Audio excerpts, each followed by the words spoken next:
Certains Hanbalites sur leur tête, Ibn Taymiyyah ne reconnaît que le ijma des compagnons. Ne reconnaît que le ijma des compagnons, c'est-à-dire ijma tabi'in ou tabi'in, c'est pas trop. En vérité, c'est à cause de l'ignorance. À cause de l'ignorance. Car parfois même, si tu es Hanbali, ça ne veut pas dire que tu connais parfaitement Ahmed ibn Hanbal. Car Ahmed ibn Hanbal, c'est vrai, car Ibn Taymiyyah, il a utilisé le seul argument qu'il possède, c'est le fait qu'on ne peut pas avoir tous les avis, consulter tous les savants. Et la deuxième, la parole de Ahmed ibn Hanbal. Lorsque Ahmed ibn Hanbal, il dit « Man idda'a al-ijma' ghayr ijma' as-sahaba faqad kadhab » Celui qui prétend un ijma', il a menti, sauf le ijma' des compagnons.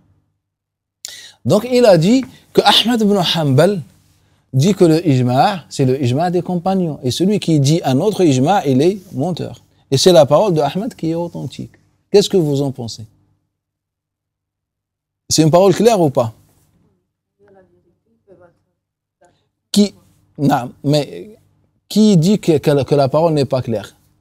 Elle est claire, on est tous d'accord. Hein? Elle semble.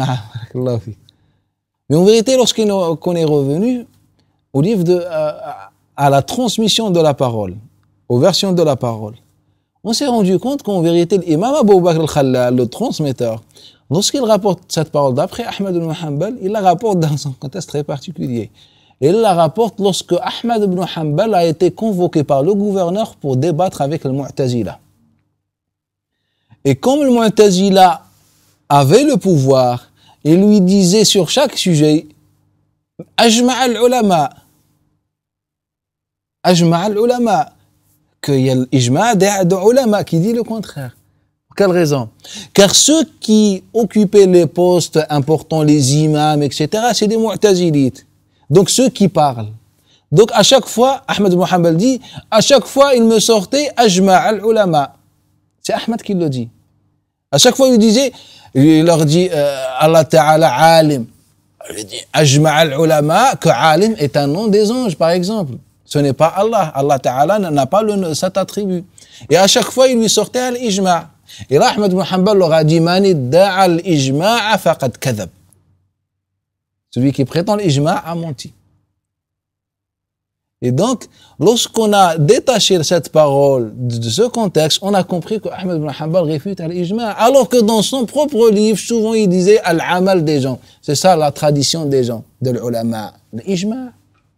Donc Ahmed ibn Hanbal a dit ça à qui? Au Mu'tazili. Dans quel contexte? Dans un débat. Lorsqu'il lui sortait à chaque fois l'ijma', il dit un mot, on dit l'ijma'. Lui, il leur disait qala Allah, qala an-nabi. Et certains Mu'tazilites avec qui il faisait le débat, il lui dit mais l'ijma' dit le contraire.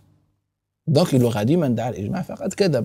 Et Ibn Taymiyyah a pris que cette parole, il l'a trouvé, je ne sais pas, dans un livre, et il a dit que voilà la position de Ahmed ibn Hanbal. Alors que Abu Bakr al-Khallal a rapporté avec les chaînes de transmission en mentionnant le contexte et pour quelle raison l'imam Ahmed ibn Hanbal a dit cette parole. C'est pour ça que les Hanbaliya déjà ne sont pas d'accord avec Ibn Taymiyyah. Cet avis maintenant il est très propagé, il est un peu partout, que l'ijma' c'est que l'ijma' des compagnons, alors qu'Ahmed ibn Hanbal parlait des Mu'tazilites. Sinon la Ummah de l'Islam est d'accord que l'ijma' est un argument.